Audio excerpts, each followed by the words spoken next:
Stay tuned till the end of the episode for an interesting opportunity. Would you like to take over the Rebel Entrepreneur? Warning, in this episode of The Rebel Entrepreneur, there is swearing. But there is also stories of how to start a business for free, how to get going quickly, and how to build a donation-based business. This is going to be a fascinating episode. The extraordinary belongs to those that create it. Rebelling against business plans and debt, rebelling against what society expects of us to build cool businesses, make money, have fun, and do good. Let's create something extraordinary together. Welcome to the Rebel Entrepreneur. Welcome to the Rebel Entrepreneur, and I'm very excited about this episode. I have with me today Kai Angelet. Welcome to the show, Kai. Hi, thank you very much for having me. And I met Kai this week. I'm in Berlin. Katie and I have gone back to being nomadic around the world. And I'm in Berlin and we did a tour, which was called the Rude Bastards Tour, which my wife booked. And we met Kai and he guided us around Berlin, told us a lot of rude jokes and a lot of information. And then one of the things I found out was Kai actually started his business with just 170 euros. And the whole purpose of this podcast is how can you build a business without going into debt? Well, so to just start off, the idea of not getting into debt. I started the tour with hope and a little bit of money and something that I already had in my pocket, to say it in this case. Well, this is interesting because my business partner, Simon, says all you need is hope and a customer. Yeah. And if you've got those two things, you can make progress. So it's interesting you start with hope. Absolutely. You have to believe in what it is that you're doing, right? And as far as finding the clients, well, I worked in a hostel, right? So it all started in a sense where I worked for this hostel in Belgium for 2 years, and I was the maintenance guy. Before I left, so I left from New York, I left from Brooklyn into Bruges, right? That's a bit of a change. Well, it was the double Bs, right? Now I live in Berlin, so it's apparently I live in cities with Bs. Are you going to come to Basingstoke in Hampshire next? Well, if I'm invited. So I went into the city and I was a backpacker. I was supposed to travel for 4 months, and I met this family that owned a hostel in Bruges. They invited me to come back for Christmas. And So my original destination was supposed to be Barcelona. So my last name comes from Catalonia. And so I was like, yeah, well, let me go to where my heritage is. And they convinced me to stay. They're like, we'll give you a job, this and that, whatever. And so I stayed. And I started doing maintenance work. I used to be a mechanic. I worked for a moving company and I worked with my hands prior to doing what I do today. So I did maintenance. I got bored at night and I started creating these activities for the hostel. And so I started doing beer tasting, and then I started doing, so if you know the movie In Bruges, I started doing the In Bruges movie tour. So where did that idea come from? Because you're doing the maintenance, you're working away. Most people don't go, I know what, I'm going to invent a tour in the evening. Like, how does that happen, Kai? Well, I got bored. You got bored. I got bored. So the source of it is boredom. And, as you've met me a couple of times, you see how shy I am. And so, I wanted to meet people. I was out there. I'm like, all right, well, and, all backpackers want to meet other backpackers. Yeah. And so for me, since I'm meeting everybody, why not do something for everyone? That would be fun for them. And of course, for me, do something different. And so that was where my mindset, and of course, asking the owners is, can I do this? Is this okay? I was like, yeah, well, of course, it's going to create more momentum, right? And I think that what you've just said is you did something for other people. Yeah, that was one of the things we talk about all the time is the way to get wealthy is in the servitude or helping or supporting other people. If you give, the more you give, the more that comes back to you. And it's incredible how that works. Well, when I was, so I graduated high school early and university early, and I studied business. I took a lot of business courses, and I remember one guy, he was my mentor. He'd mentioned, you're not going to get rich from serving your family and friends, and so that kind of stuck to me in saying, all right, well, how do I think outside the box?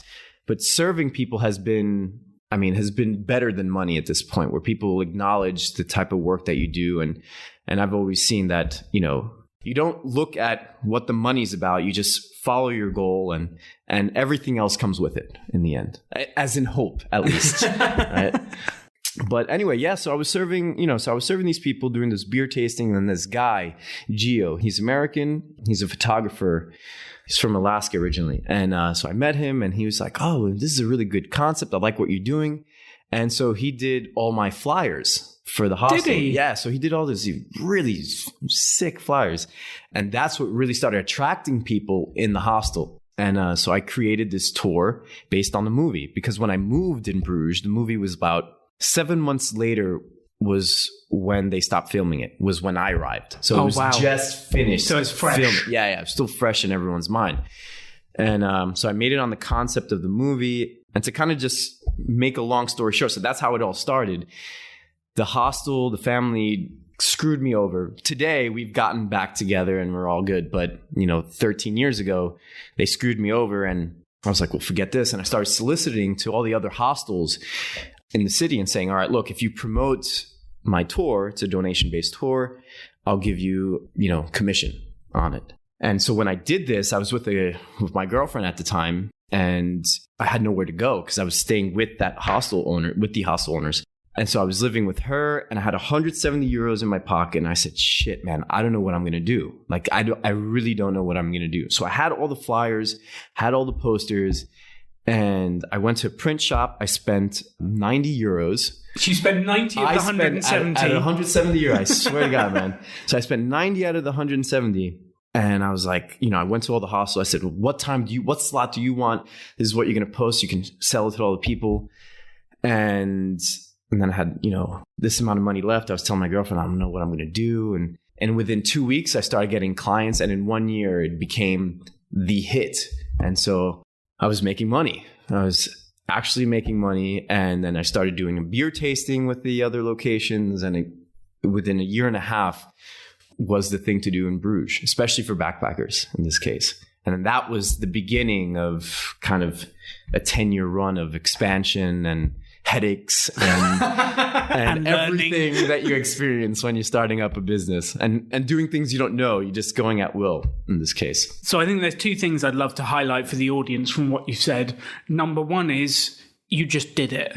You took out the posters, you took out the flyers, you went out on the streets and talked to people. It's survival mode.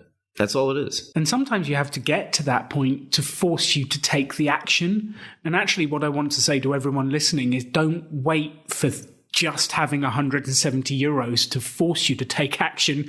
Do it before that situation comes. It's not ideal. No. Definitely not. But it is motivating. Yes. Yeah. Well, I mean, you got to sometimes be put in that corner that you don't want to be in. That's when fear is no longer part of the there's no fear involved in this case. You're just doing. Because you have to. You have to. Which is interesting. Comfort, and we say this regularly at the courses, comfort is the enemy of achievement. If you're comfortable, no. If I can say anything in this case, and what I've learned in these last 10 years, and I'm still learning, is the moment I know I feel comfortable is there's a problem. Well, there's something coming to get you. Yeah. There's something. I know the universe has a way of sending something to go, you're a little too comfortable, Donegan. You're a little too comfortable. Here you go. Deal with that. That's right. And it's interesting. Success is not a lack of problems. Success is how you deal with the flow of problems that the universe, the world, whatever you want to call it, sends to you. Right. I mean, so from that transition to kind of go forward with what you're saying. So I did take business in uni, but being involved in business, I mean, at the time I was working for myself. And then the point in which you start having other people involved is where things start bit by bit, like a snowball effect, just starts getting more complicated in certain aspects. Like I didn't know, and I'm still learning, I should have had a website from the start. Which I should have built a mailing list. Should have. Woulda, shoulda, coulda. Yeah. I should have done all the above. But these are things I learned later once I got competition. Right? So, yeah. And so... Well, if they see a good idea... Of course, it's always going to get copied. Yeah, it's always the sincerest form of flattery. Well, yes, if you know how to... You have to... If you see it coming, you got to start then feeling like you're at that corner again. And so, I didn't get that because I was cocky. I'm the only one. No one's going to get better than me. And that was exactly where problems started. It was me thinking, I was 25 and, I was like, oh yeah, I've got this. And that was really the stupidest thing I could have done. But business ran, right? Like business ran. And then I started expanding to other cities. And the moment I started expanding is when I started taking less care of your main of my where the money was coming from. And that kind of progressed in each city I went to, and then some cities got better and some stayed as it was. But I think the biggest mistake I could have made out of all this was I should have found a mentor to help me maintain what I was doing, looking back at it. And so I hit a peak. It was like, yeah, this is great. Things are working out awesome. But, I wasn't responsible with money. I was, using money for other things other than trying to establish the business better. All right. And so you had fun. I had fun. Which that's generally what happens. All those words meant I had fun. Well, that's what happens. People go, oh, my business has made $5,000. My business has made $10,000. What shall I do? Holiday. And it's really interesting. And you do need to celebrate success. Yeah. But there is a certain level of consolidation, yes, and setting up that business. So let's where did you get to at the peak of this? What was the peak of your business? Where did you get to? I was at my peak when, as a matter of fact, at the time when I met my wife. Well, my now wife. Is this correlated? Well, no, because of course it's not. No, so she, the reason why I can because my timeline sucks. Those years, again, they were fun times, so my memory is not as good. But when we met was when a lot of transitions as far as like where I'm moving, what we're going to be doing, stuff like that. So we've been together just over 8 years. So yeah, I figure 2012, give or take, was when we were making decisions. All right, look, what are we going to do? And so at that point, business was at its best. I had my best leadership there. So everyone helping run was doing their job. And so the moment I left, I was going to start doing tours in Puerto Rico. I'm Puerto Rican and my father was living there, and my dad basically sold it to me. He's like, oh, it's a port city. And I just didn't do enough research, which in the end, I ended up spending a shitload of money and not really getting anywhere. Which is interesting because that's kind of the opposite of what you did with the Bruges thing. Mm. With the Bruges thing, you just handed out the flyers and started with no cash. And then I had money. And you had money, so then I've got money, I should spend money, which is like this happened to all of us. Yeah, but I didn't do my research. That was my fault. I should have spoken with somebody that really knew how to attack, and I mean attack, but really aggressively go forward and see how, okay, if you want to make this work, these are the things you need to do. And again, finding somebody that can help me do that, which I didn't do. So how many countries were you in at this point? How many tour operators did you have? It was just Belgium and Puerto Rico. So Belgium I had in 2 cities, and then Puerto Rico was me starting on my own. But Belgium was making enough money where I was able to do this. To support everything. Right. And then I got back after 6 months. I expanded to Cologne in Germany. And so I had investors, because I've lost money, I had investors come in and pay for the starting of it. And today it's been working out good. But again, I didn't ask enough questions to people that knew the business well. I just didn't do the right thing. And that was when things started then going back, started plateauing. I started getting competition and emotion too, man. It was like, this is my baby. How can you copy me? And blah, blah, blah. And I think a lot of that is a sense of immaturity. I just should have kept it professional and not focus on what others are doing. I should focus on what I should be doing and helping myself, not focusing on others. I love that message because I had exactly the same thing. The Pop-Up Business School, that's the name of my business. Yeah. And I remember, I don't know if you've ever done this, you can set up a Google alert so that if anywhere on the web mentions your name or your business name, you get an email. I didn't know this. It's awesome. Well, now I know. This is useful. So you set up the Google alert, you get an email when you're in the press or something happens or whatever. And I got this message through saying, Pop-Up Business School is launching in Scotland. And I was like, that's interesting. I've not sold anything in Scotland. What's going on here? And you click through and you find out, someone else has decided to run a pop-up business school. They've stolen my name. They've launched a thing in Scotland. And then you have that choice. And I did exactly what you did for about 3 days. I was angry. It was like, they're copying me. Yeah. You get annoyed. Typical reaction, I think. And then I kind of chilled out a little bit, calmed down. I started to more logically think, what do I do? Do I contact them? Do I hire a solicitor and send them a lawyer, right. in American. Right. It's understood. We still speak the same language. It's all right. Sometimes I worry. I have my wife translate for me when we're in America. It makes things much better. Kate is amazing. That's why you guys understand us better. It's all right. Well, we have your TV, so we have to learn. Yeah, fair enough. And then actually the really fascinating part was, if you hear of an event, where's the first place you go to search for it? What do you mean, like the city or your name? Let's say you hear of an event. You hear that there's a pop-up business school, or you hear that there's a rude whatever tour in the city. Where's the first place people go to find out about it? Google. Yes. Yeah. Number one, Google. Yeah. And if they typed pop-up business school into Google, what came up?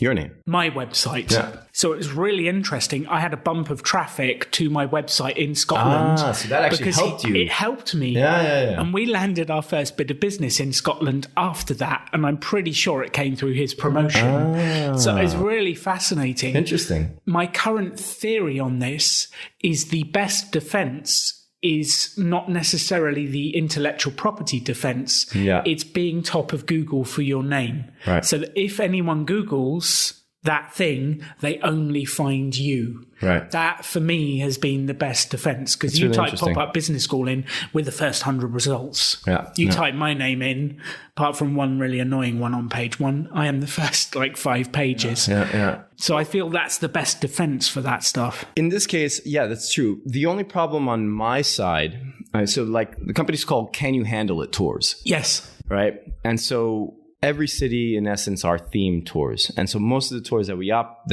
we run are free tours, right? Donation-based tours. Which we do need to come back to that. So we'll put a pin in donations and we'll come back to that. And so in that being said, there's so many now, this industry, as far as free tours are concerned, it's all over the world at this point. So when you look up Free Tour Berlin, right? So since you did a tour here, just to give an example, Free Tour Berlin, I'm not going to be at the top, but we do have free tour outside of Rude Bastards Tour Berlin, and it's a donation-based tour, but we're not going to always be the first one on top, because there's so many other businesses that have been there before us. Well, it's interesting. I've just Googled Free Tour Berlin. The top 4 are adverts on Google. So these are people paying to give away tours. Yeah. Which I know the audience is going to be going, how does that work? Yeah. How do you pay to give away stuff? It's really interesting, and we'll come back to that. Then there's free tours in Berlin, Germany, from freetour.com. And then there's actually New Euro tours. They're the biggest. Original Berlin tours. Free tours by foot. There's loads of them. And then there's a few on the map, which actually that's the map. The map is what gets us. Is the easiest place to win business. Yeah. Especially if people are staying in Mitte, which is, where we're starting. Find the closest tour near us, then, you'll see. There it is. There it is. Yeah. There you are. So you are probably 7, 1, 8. 2, 3, 4, 5, 6, 7, 8. 9. 9th. No. So you're 9th on the list, which is actually pretty good. Yeah. The thing of Berlin is, right, so all the other cities, there are not so many free tours, right? We're the first ones in most of the cities. So that's how we get traffic easily. But people like the title of this tour, which is the biggest attraction, really, catching eye. Yes. What is this tour? What is it all about? And I think that the success, it's the product, right? What catches the eye? And that's something that I've been doing these last 10 years is I've been either the first free tour in every city, or have done something alternative or different, right? Catching the eye of the consumer. And so, Berlin, it's only a year old, which is why it's crazy that it's been so busy. So just to really quickly give you the story of how we started it here. The guy who I went in business with from New Zealand, right? And he was he had the worst mouth ever, right? I was just like, wow, how do you even say this shit, man? And so, but he had, was it Asperger's? Asperger's, yeah. Thank you. And, so he's super smart. Really intelligent. He knew his shit, but just how vulgar he was. And I was telling him, look, we can start a tour together, because he worked for another tour company. And I said, look, we can start doing something together, but how are we going to catch attention to the people? There's so many other tours in this city. And so we started bullshitting and this and that. And I was like, dude, man, I don't know how you can speak to people. You're such a rude bastard. He's like, oh, that's it. I'm like, all right, let's do it. Right. But all the tours that I would do in all the other cities, we have kids on them and whatever. Yeah. I was always alternative, but was never able to just be original, fun, and just me. And that goes for all the guides, just not for myself. And so we threw that idea out there. And then within 6 months, we started getting traffic. Then the pandemic hit, but we were busy for winter, and we were like, oh man, this summer's going to be great. It's going to be amazing. Yeah. And you know what? After all this, we still have a solid summer, and it's still going okay, even with everything that's going on. Which that tells you the strength of the brand you've created. Yeah. It's, but these things are not easy. The brand is not easy to come up with. You have to, it's so easy to have a product, but how are you going to make it better than everyone else? And that's the hardest part. What is going to make yours different than everybody's? And, I think that's a question that everyone who is starting a business has to think about. Because it doesn't have to be unique, because there are lots of other tours. There are lots of other people that have comedy in their tours. Yeah. It doesn't have to be unique, but it does have to have an edge that makes it different enough that the consumer goes, that's interesting. What is that? Well, Katie booked your tour. She saw your tour and was like, this sounds cool. Let's do that. And she probably knows me quite well. And we came on the tour. It was fantastic. Thank you. It got our attention. Yeah. So let's actually do donations now, because I'm sure we're all thinking, you give away tours. How do you make money? Well, so we have different platforms. So as far as our website, if you go through our website directly, most people are aware when they book a free tour or donation-based tour, they're aware that it's give what you feel it's worth type of tour. Yes. And that being said, it's performance-based, right? Like, how much of your soul are you going to give on this tour, right? But for Airbnb, for example, or for... So Airbnb Experiences brings traffic. Yeah, they've been a big contributor for us, especially since things have reopened after the pandemic. Well, they're actually a very smart business, because we are in an Airbnb right now. Yeah. And before I arrive, they send me an email saying, here's all the cool stuff you can do in Berlin whilst you're there. Yeah. So they know where people are staying, and then they promote products for that local area. So they're actually a very smart business. Yes, they actually contacted me. Did they? Right before they were going to be opening. They're like, look, we're looking for... Because Airbnb, as you said, they're smart, man. They do their research. They say, all right, well, look, these are all typical tours, but what is, this looks cool. This is interesting. Or this is different. Yeah, this is different. So they called me, and because I did try to do an experience before the pandemic, and to be fair, it was a pain in the ass to have them accept your, so you have to write in a whole bunch of stuff. So, like, what is this about? What are you doing? And you have to send in certain kind of photos, so it wasn't the easiest process for them to make it live. And because Airbnb crashed throughout this pandemic, they were looking for other ways, like, all right, well, we have to boost this experience thing. There's a whole thing, especially in the news. In any event, they pushed this product to be done. And then the moment that it started, we started getting traffic right away. And then you have Viator via TripAdvisor, which is also, UK is really big on TripAdvisor.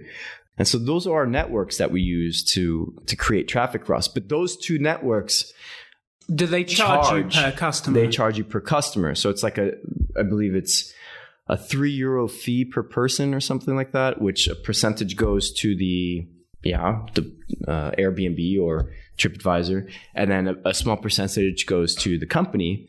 But I mean, it's very cheap. It's like €2.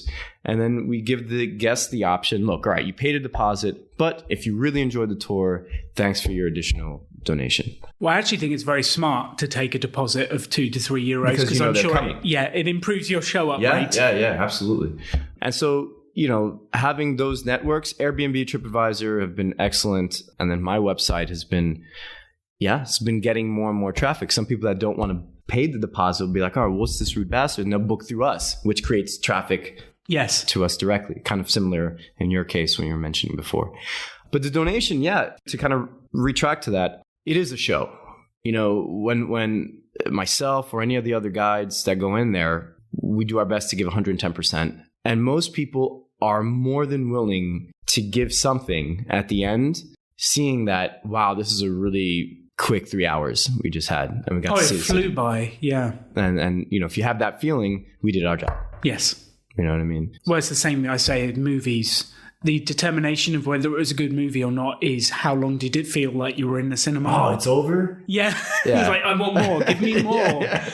Yeah. So this is really fascinating because actually, one of the elements we like to talk about on this podcast is the real specifics. Yeah. Because the language you use at the end, lots of people feel uncomfortable asking for stuff. So if I had to say at the end, okay, please can you give me a donation? Run your pockets. Let me see what you got. Show me the cash. That feels awkward, especially for a British person. But actually, like anyone feels awkward. General statement is true. Yeah. We seem to get awkward about a lot of things. Well, you Brits are awkward, all right? What the hell are you thinking?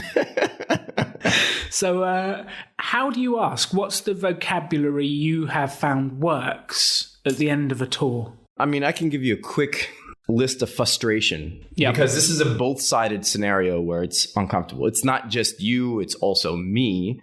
Now, how the hell do I ask for money? And so to give you kind of an idea of how I've now worded today and how I used to word it, back then it was a bit more of a shy scenario. And yes, okay, how do I make this not awkward, right? And so what I used to do is I used to put a hat down on the floor. I used to have like a €5 note taped in the hat so people can see a suggested amount without having to say it, which worked for a little while. But it started becoming frustrating when you're giving all this effort and people are leaving you shit. Like, how do you word it? Which is the risk. Because you are taking a big risk. That's right. So I can't blame anybody. I cannot blame anyone. I have to blame myself on what you just said. How do I word it? Right. And this took a little bit of time. And so for me, it was to the point when I got frustrated. People were leaving me nothing. I'm like, come on, man, this is ridiculous. I've worked so hard for this. Of course, right? I mean, if you think about any job that you do and you see the paycheck at the end, whether it's a donation or like a set salary, and you're like, fuck, man, I did all of this work and this is what I'm getting. Of course you're going to get frustrated.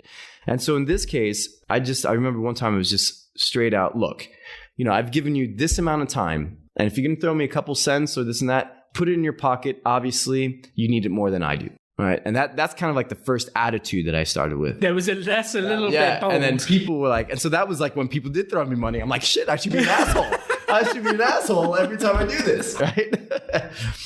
And anyway, so at this point, so that was kind of like where my frustration point went. And then I started, my team would say, well, Kai, how do I suggest this? And everyone had their own ways because your personality is what's going to reflect on how you ask for money, right? So like if I'm just polite, like angel dude, and then in the end ask for it aggressively, like that doesn't fit my personality of the tour, right? So like if my guide, for example, when we started Can You Handle the Tours, we were trying to figure out an idea of the company, and this girl who was helping me in Bruges, she was like complete opposite of me. And I was this aggressive, like very, loudmouth. And she's like, hi, man, some people just can't handle you. I'm like, oh, that's it. That's how the company name started.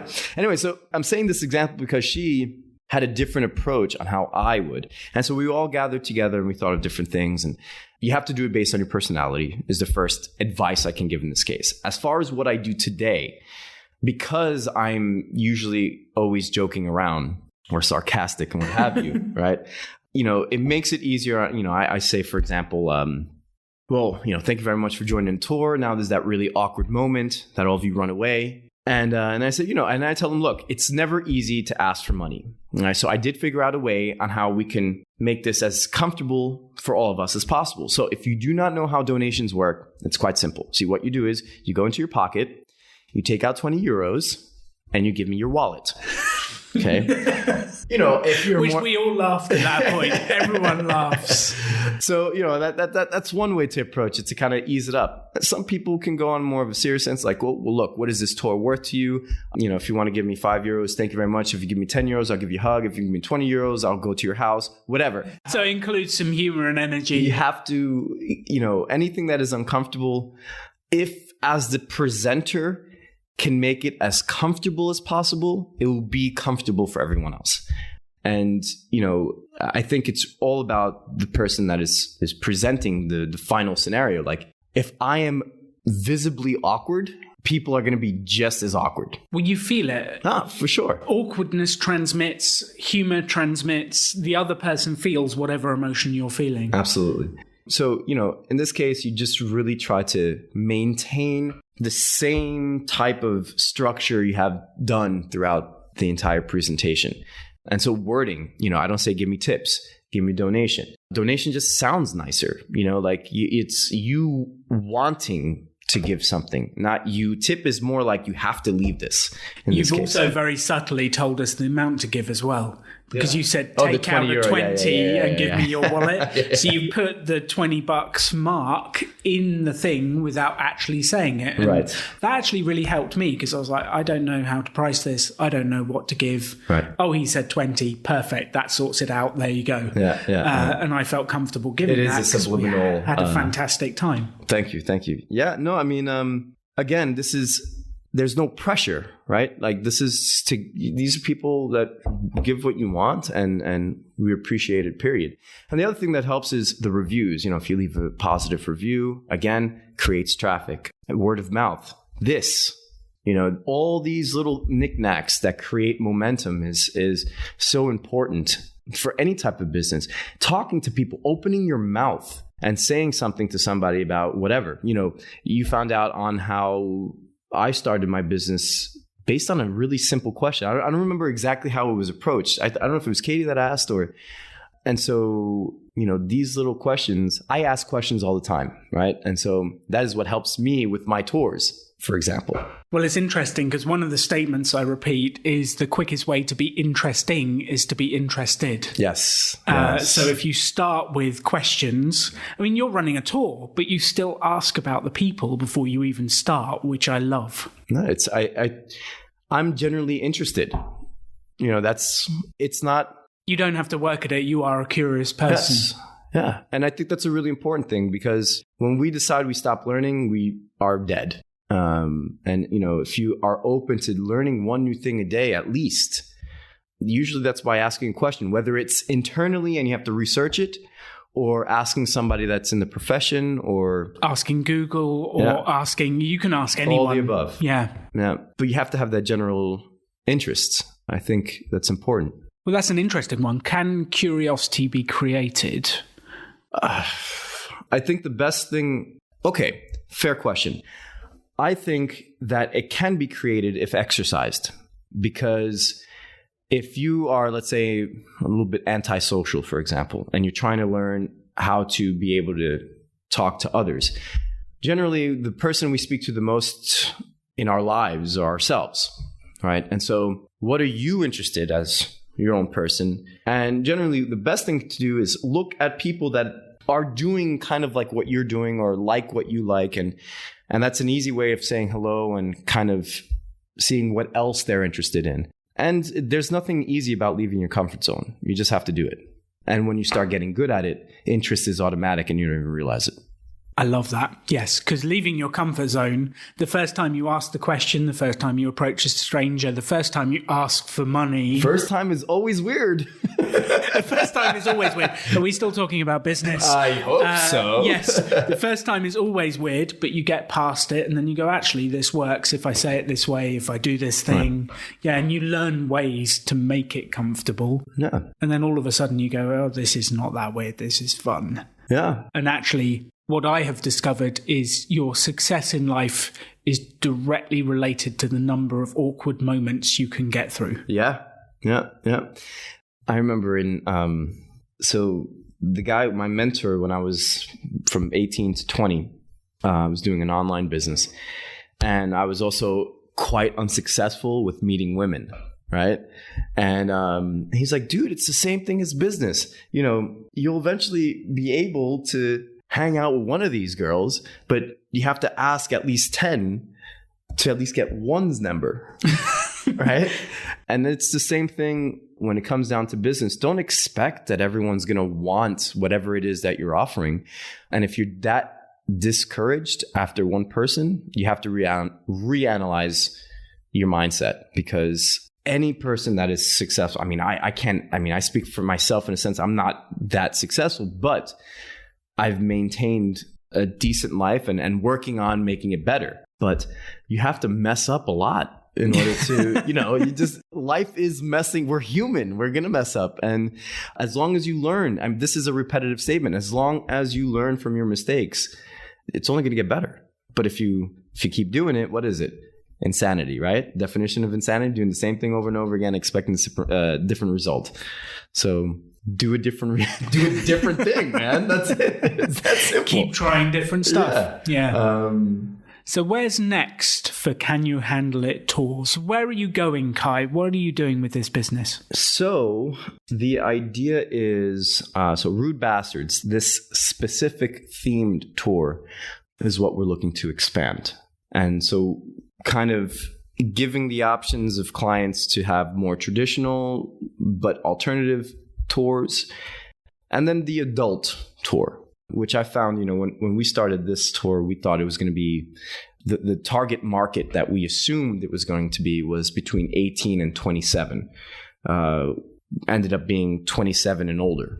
Yeah, I would have assumed it would have been 30s, 40s who Very, very interesting, which for us is even better because the maturity of the crowd it's a lot more fun. Kids are, when you talk about kids, I say kids, not that, that much younger, but they still don't get it.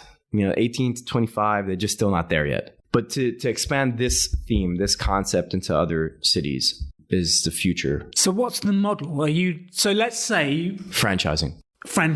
Yeah. Okay, cool. Yeah. So someone who's listening to this podcast could reach out to you and say, I live in... London, Paris, New York, Tel Aviv, Detroit. Whatever. Yeah. I want to run the Rude Bastard tour of X city. Right. Interesting. Right. And so that would be the idea. That is the idea. And of course, there are a couple other legal things that we're in process doing. But yeah, from what my experience is, especially with this type of business, it's very difficult. This is like a restaurant business, right? Where waiters just have to constantly rehire people and train and this and that, blah, blah, blah. And so that is a very time consuming in any business to do. So what I've noticed is if I say, hey, look, you have Berlin's yours, right? You're going to take over Berlin. It's yours now. I will help you. So I become basically the mentor in this case, which again, we all need mentors. We all need somebody to kind of smack us in the head sometimes. And so I would be the one saying, all right, look, this is what's going on. This is how you have to maintain it. But the level of ambition should be that it's mine, right? And so that, look, I'll receive a percentage, of course, in the end, but it's your business. And then you have that privilege to enjoy having your business. For me, trying to micromanage and manage and all the additional headaches. We're a small business. So for anybody that's opening something big or relatively big that has overhead and what have you, the responsibility, you got to be on top of it in whatever it is that you're doing. But that's the direction we're hoping to go to. So you're going to expand around the world? we're, hey, it's one step at a time. One step at a time. You know, most things come unexpectedly. And so you kind of have to plant that seed. And if something pops up, then you jump on it. So that's the idea. But nothing realistic is going to happen until next year. I mean, until 2021. Hopefully this time, 2021, so this next summer, we'll have a sense of what normal is, I would hope. I hope the same with you in this case, right? Having people in front of you rather than on the computer. Well, it's been a complete change, yeah, because all pop-up business school events got cancelled. Everything got wiped out globally. Yeah. And then you're kind of figuring out how to go online. And my business partner, Simon, and the team, Henry and Jack, and we've started to run online events. So we're back up, we're back running. They're actually doing a mix. So they have... Currently in the UK, they have 6 people in the room who are sat socially distanced, and we're running events with a live audience of 6 and an online audience of 200.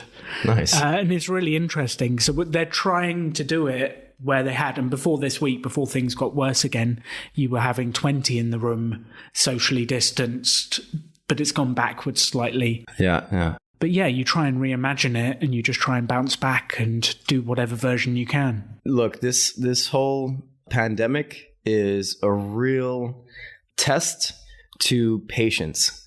We just have to be patient. You know, things will get back to normal. I mean, at least post COVID, there will be a sense of normal. But the one thing I've noticed is how people have been so impatient, especially, you know, I've been in Europe all these years, but not to bring up this stuff, but look in the States and how people are, you know, we have to consider one another. This is not a one person virus. You know, we have to be aware of our surroundings, and to get back to normal, this is the first step. You know, just look, man, be patient. Don't worry. People will be able to go back to a holiday. People will be able to do normal work stuff, but just a little bit longer. And we all miss it. We all have our story one way or another. And for me, going back to work, you know, business stopped overnight for months, right? So like the tourism industry was the worst hit during this madness. But I'm still smiling. We're good. You're still here. I'm still here. You know, things are going all right. It's nothing too bad.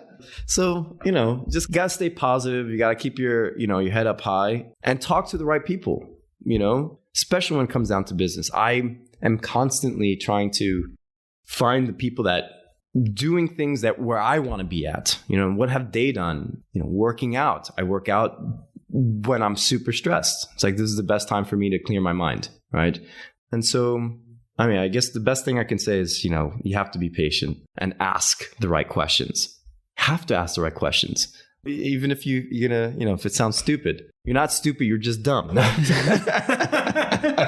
Well, that's the thing I've got comfortable with, is asking what I see as a dumb question. I now don't care. Yeah. I'm asking because I don't know. And the only way to improve, the only way to make progress is to ask that question, because that's my barrier. Yeah. And I have to get over my ego of I should know and just ask. Yeah. That's a tough one, huh? Getting over your ego, I think. I've given up having one. Like, I am comfortable looking like a fool. I don't care. I just ask. Yeah. But I think a lot of people, they're like, oh, I should know that, or I don't know that, so I just won't ask. And that's when you don't make progress. That's the worst thing you could do, is not ask. That's the worst thing you could do. And especially if you feel it's a foolish question, you'll never forget it.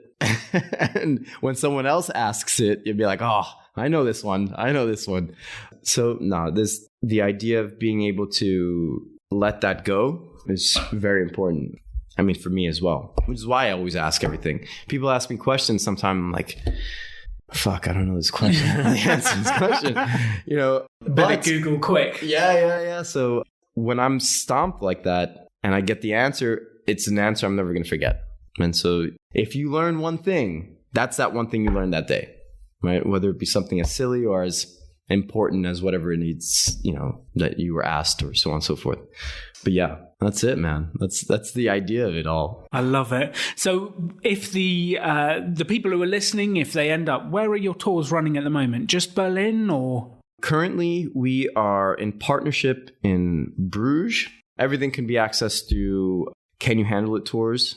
It's Cyhit, so CYHITOURS.com is the website. Can You Handle It tours.com. Yes. And so we operate in Berlin, in Stuttgart, in Cologne. And we are doing beer tastings in Antwerp. We have tours in Nottingham in the UK. Do you? Yes. Interesting. Yeah, I did. I forgot to mention that to you. On the weekends. And we're doing museum tours in Amsterdam. But the main areas that are very active is in Germany, just because of the situation that's going on. So yeah, we have a whole bunch of things coming up, hopefully by 2021. Everything is, again, we're all on the same page. So depending on how the scenario goes with COVID, will determine on how active we are going to be in this case. Yeah, and I'm super excited to see more of what you guys got going on. You know, I was excited to be here, to say the least. So hearing what you guys have happening is really, really great. And so when is your next conference, actually? Physical? No. We have no idea. That I know. But online one. There's 2 on right now. Oh, there's 2 on right now? Yeah, so there's 2 events. Simon, my business partner, is running one in Portsmouth. Okay. We have a fantastic trainer called Katie Coombs. She's been on the podcast a few times. She's running one in Brent Cross in London. So we've got 2 live events happening right now. Nice. And there is a whole schedule throughout the years. And so all these are different type of topics that you're focusing on. We have one primary course. So it's focus? Yep. And the primary course is how to build a business with no debt. Yeah. So we've got a 2-week-long pop-up business school. That's basically the event. And the idea is, can we take you from 0 to first sale within 2 weeks? Cool. So give us 2 weeks of your time, and we will test your dream with you and see if it works or not. All right. And you will know by the end of that period, because day 1's how to build a business with no money. Day 2, sales and marketing, which you know you don't have a business unless you sell stuff. Exactly. Day 3, how to build a website for free. So by day 3, you'll have at least a 1-page website promoting what you're doing. Day 4, social media. How do you get customers to visit the website? Day 5, tax, accounting, and the legal stuff. Fun stuff. Fun stuff. Yeah. We save it for Friday. And then it sort of rolls on to the second week, building up from there. But we cover near enough every subject you need to be able to test your idea and see if it works. Cool. Which is basically what you did in those early days. You had, okay, I've got this thing, I've got this tour, I'm going to do the In Bruges tour, and I'm going to hand out flyers. And if people buy, I've got a business. Yeah. And if they don't, we'll come up with a new idea. Yeah. Well, I wish I had something like that available to me when I started. I had to learn the hard way. Which that's the whole course. I had to learn the hard way. Yeah. And the whole course is, come learn from us. You don't have to make the same mistakes as we did. Right. You can learn from our mistakes, and then you can go out and make new mistakes. Teach a man to fish. Yeah, exactly. That's it. Exactly. It's brilliant. Again, these are things that I wish I researched, or I should have done more. Again, woulda, shoulda, coulda, right? But I wish you all amazing success on it. I think it's such a necessary tool for entrepreneurs and people that are looking to get started. And if I can just throw something in on this, it's obviously you have to desire it. You have to want it. Without that, you're not going to get anywhere. Well, issues come up, challenges come up. And if you don't have that level of desire or a big enough why or enough energy, you will never go through the problems that are presented to you as a new business owner. It's no fun if it's easy. You have to have these obstacles. There's no question about it. If it's too easy, everyone would be doing it. So true. Right? If it was that easy, everyone would have a business. And I think the second point that you really made, which I love, is how can you have the highs without having to have gone through the lows to get there? How can you have victory without failure? Yeah. How can you have fun without the other emotion? Yeah. Like, you wouldn't know it was it. And you're going to have highs and lows as you start your business and get going. No. I liked what you said before when you found out about your competition in Scotland. And you see, at 3 days of frustration, I mean, the same scenario for me, was longer than 3 days in certain cases. But finding out that, you have to get your head out of that negative mindset. And it's going to always, depending on the person and the personality, it's going to sidetrack you. And you have to always maintain yourself on the forward momentum that you're in. Yeah, the quicker you can get back to a positive state where you're focused on your business, not staring at theirs going, how could they?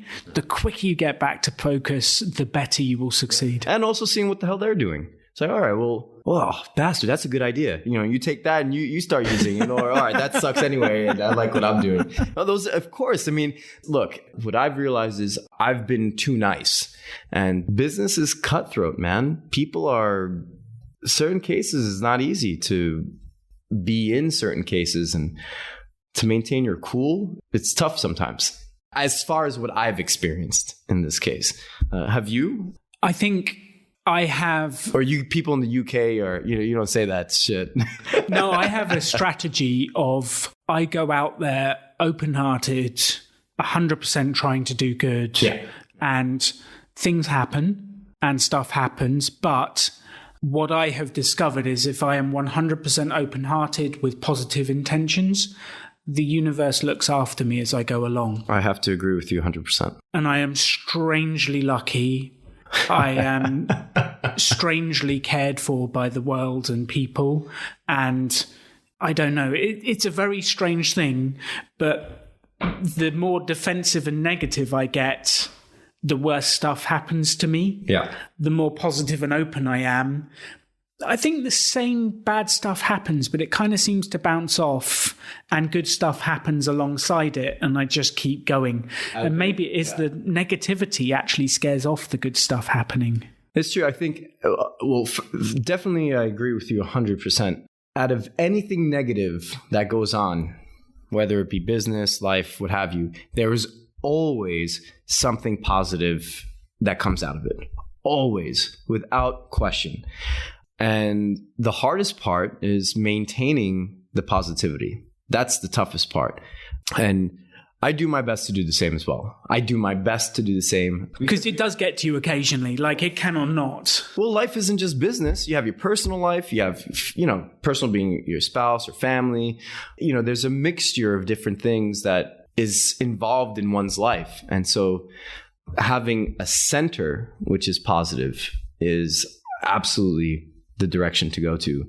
And, depending on the person, I feel like, I stretch every morning. Some people meditate maybe I work out 5-6 days a week. I eat as healthy as I can. These little things really is a necessary shift for your body, yourself, right? You cannot be the person you want to be without taking care of your shell, right? Like you have to maintain a level of health and mental strength. And however it is, whatever that is for you, for me, or whomever, that is essential as well. I think for anyone that wants to maintain and continue in business, you have to keep your mind healthy and your body healthy.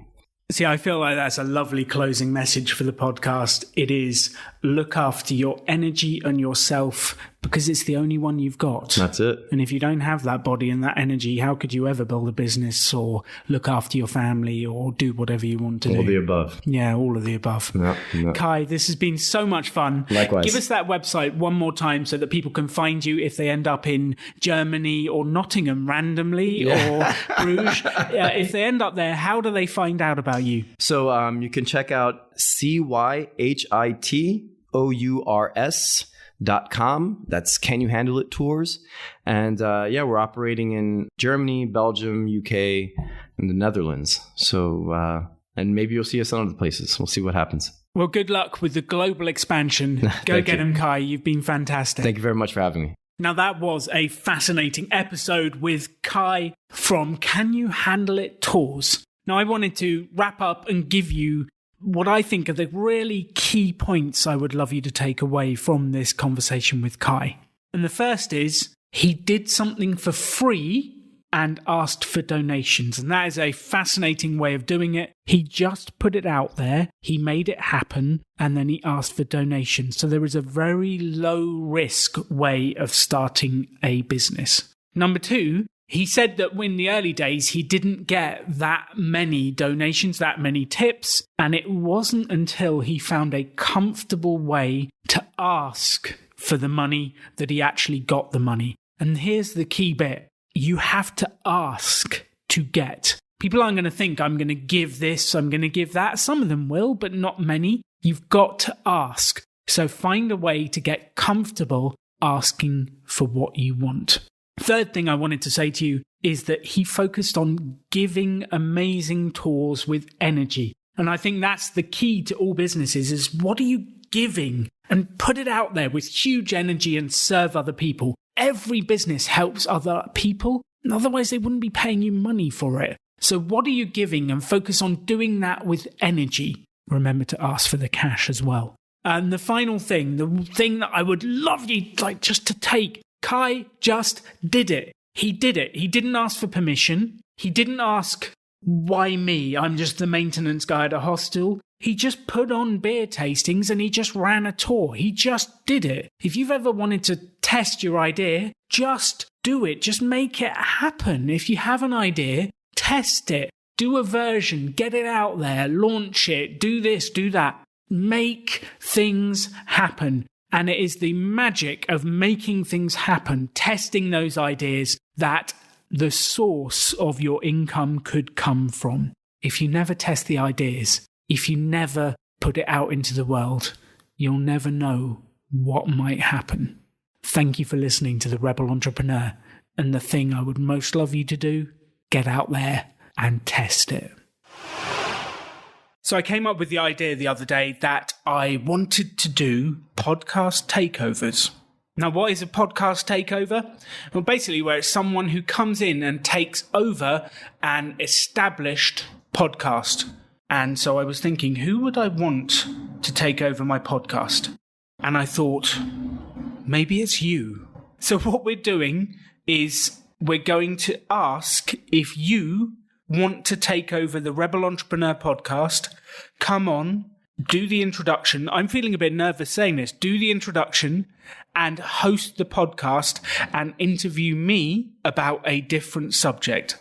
Maybe you're building a business around a certain area that you want help with. Maybe you're just interested in sales or marketing or networking or a specific area of business. Maybe you just want to chat to me about self-development or life or finances. Maybe it is you're 20 and you want to know what advice or what ideas for a 20-year-old and you want to bounce that around. Maybe it's a 30-year-old. But I was really interested to do a podcast takeover. So if you have any interest in chatting to me, if you have any interest in taking over the Rebel Entrepreneur for an episode, if you want to have some fun and chat, then maybe this is the opportunity for you. If you're interested in coming on the show and taking over the Rebel Entrepreneur, all you need to do is go to alandonegan.com/podcast. Go to alandonegan.com/podcast. And we've created a small form that says Rebel Entrepreneur Takeover. Fill that out with your name, your email, what you want to discuss, and the reason you're interested in taking over the podcast. And Patrick and I will get back to you and organize a time for you to take over the podcast. Should I be nervous? Everything you want is outside your comfort zone, Alan. Otherwise, you'd already have it. You can have any life you want to. Choose to build something cool. Choose to take action. Choose to work to make your dreams become reality. Stand out. Be different. Be yourself. Be a rebel entrepreneur.